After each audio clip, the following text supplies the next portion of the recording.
हरियाणा में सरकारी डॉक्टरों की हड़ताल आज दूसरे दिन में प्रवेश कर गई है। वहीं नेशनल हेल्थ मिशन से जुड़े डॉक्टर सहित अलग अलग वर्गों के कर्मचारियों ने भी 4 दिन की हड़ताल शुरू कर दी है, जिसके चलते स्वास्थ्य सेवाएं बुरी तरह से प्रभावित हुई हैं। बता दें कि यमुनानगर में नेशनल हेल्थ मिशन के अमित गुज्जर ने बताया कि सरकार द्वारा मांगों की अनदेखी के चलते उन्होंने हड़ताल पर जाने का निर्णय लिया है। 570 में से अभी भी आज भी 350 कर्मचारी तो दरी पे हैं और 500 के करीब कर्मचारी हमारे हड़ताल पे हैं। आज टोटल कितनी स्ट्रेंथ है यहाँ पे दरी पे 350 की स्ट्रेंथ है।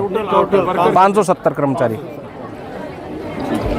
ये किस लिए स्ट्राइक है? मेरा नाम अमित गुज्जर, मैं महकमे में लैब टेक्नीशियन के पद पर कार्यरत हूँ और जिला प्रधान का नेतृत्व कर रहा हूँ अपने एनएचएम के कर्मचारियों का। ये स्ट्राइक किस लिए की हुई है जी?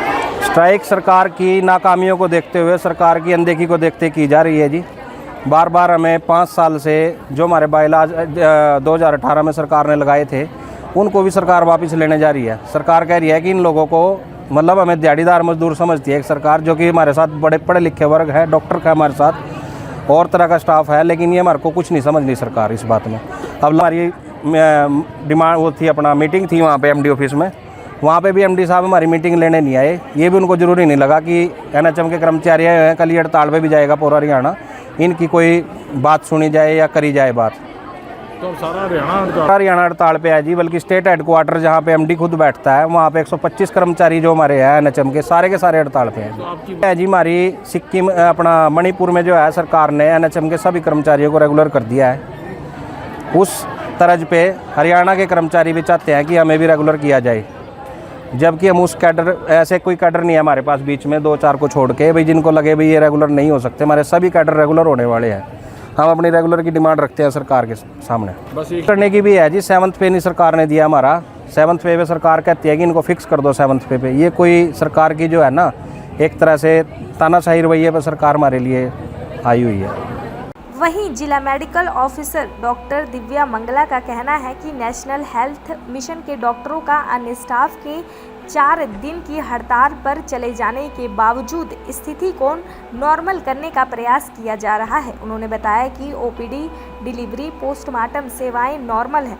उन्होंने कहा कि जो वरिष्ठ डॉक्टर हैं उनकी सहायता से काम चलाने का प्रयास किया जा रहा है। आज हड़ताल का, डॉक्टर्स की हड़ताल का दूसरा दिन है, पर इसके साथ एक और दुर्भाग्य डेवलपमेंट ये हुई है कि एनएचएम के कुछ डॉक्टर्स और कर्मचारी वो भी स्ट्राइक पे चले गए हैं। पर फिर भी क्योंकि जो हमारे रेगुलर डॉक्टर्स, जो सीनियर डॉक्टर्स हैं, उन्होंने स्ट्राइक में भाग नहीं लिया, तो उनके सहयोग से हम पेशेंट्स को एमरजेंसी सेवाएं जो ट्रॉमा सेंटर में होती हैं, या जो पोस्टमार्टम है, या फिर डिलीवरी की सर्विसेज, सिजेरियन, वो सब नॉर्मल जैसे चलना चाहिए पेशेंट्स के लिए, वो चल रहा है।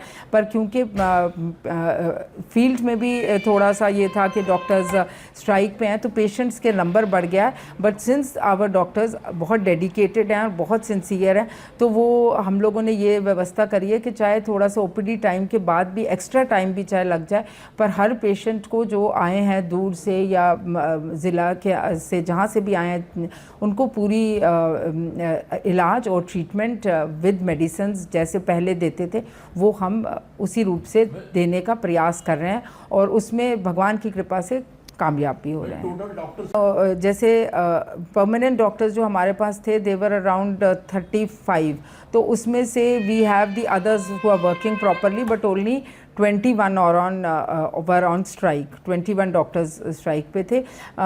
फिर we had taken help of NHM doctors, जो कि जैसे अर्बन डिस्पेंसरीज में पोस्टेड हैं, पर क्योंकि उनकी भी स्ट्राइक कॉल कर दी गई, तो अब हम सीनियर डॉक्टर्स जो स्ट्राइक में पार्ट नहीं ले रहे थे, उन्हीं की हेल्प से हम पूरा hospital with emergency services, with delivery services, with OPD services, सब कुछ उसी के हिसाब से चल रहा है। मरीज मिले जो कहते हैं कि जूनियर डॉक्टर तो देख रहा है, बट सीनियर की सुविधा नहीं है, उन्हें मंगलवार या अगले हफ्ते का समय दिया गया। नहीं, कुछ एक स्पेसिफिक जैसे पेशेंट्स होते हैं, जैसे जिनको सर्जरी चाहिए, क्योंकि हमारे पास सर्जन एक ही है और वो स्ट्राइक पे थे, तो हमने उनको शायद आगे का टाइम दिया गया है, बट वो भी हम उनका टाइम वेस्ट नहीं होने दे रहे। उस दौरान उनकी इन्वेस्टिगेशंस और प्री एनेस्थेटिक चेकअप, क्योंकि हमारे एनेस्थेटिस्ट जो हैं, जो भी anaesthetist doctor Anup Goyal, doctor Tanushree, doctor Ankit, वो स्ट्राइक पे नहीं है, तो पीएसी का काम उनका हम करके उनका टाइम या उनके स्वास्थ्य के हिसाब से उनको नुकसान नहीं होने दे रहे हैं,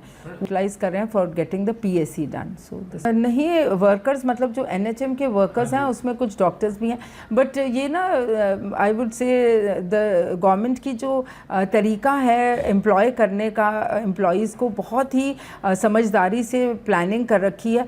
तो जैसे अब एनएचएम के अगर कुछ लैब टेक्नीशियंस स्ट्राइक पे हैं तो रेगुलर वाले लैब टेक्नीशियंस बहुत अच्छी तरह से वो कवर कर रहे हैं। अगर एनएचएम की कुछ स्टाफ नर्सेज या नर्सिंग ऑफिसर स्ट्राइक पे हैं तो रेगुलर की स्टाफ नर्सेज बहुत अच्छी तरह से labour room, पीड्स ward, female ward, surgical ward वो मतलब संभाल रहे हैं। ये एक ऐसी व्यवस्था है कि मतलब पूरा मतलब ब्रेकडाउन कभी भी नहीं हो सकता, क्योंकि अलग अलग जैसे प्लान्स होते हैं ना जिसके अंडर एम्प्लॉयमेंट हुई है।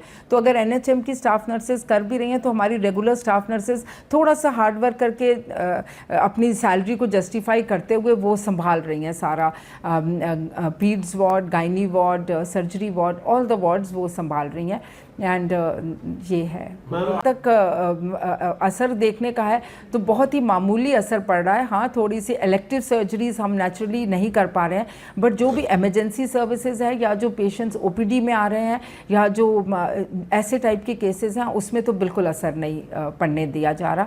एंड ये एक बंदे का या एक डॉक्टर का नहीं है, दिस इज़ फुल हमारी पूरी, जैसे नर्सिंग ऑफिसर्स हैं, लैब टेक्नीशियंस हैं, ईसीजी टेक्नीशियन है, जो रेगुलर सीनियर डॉक्टर्स हैं, लाइक अ टीम पूरी प्लानिंग करके दिन रात कोशिश करके ये कर रहे हैं कि कोई भी ज़िला वासी की स्वास्थ्य को इस स्ट्राइक की वजह से नुकसान ना उठाना पड़े और हम उनकी मदद कर पाएँ पूरी तरह। 570 की यहाँ पे नफरी और 350 से ज़्यादा स्ट्राइक में है, तो कैसे व्यवस्था कर रहे हैं?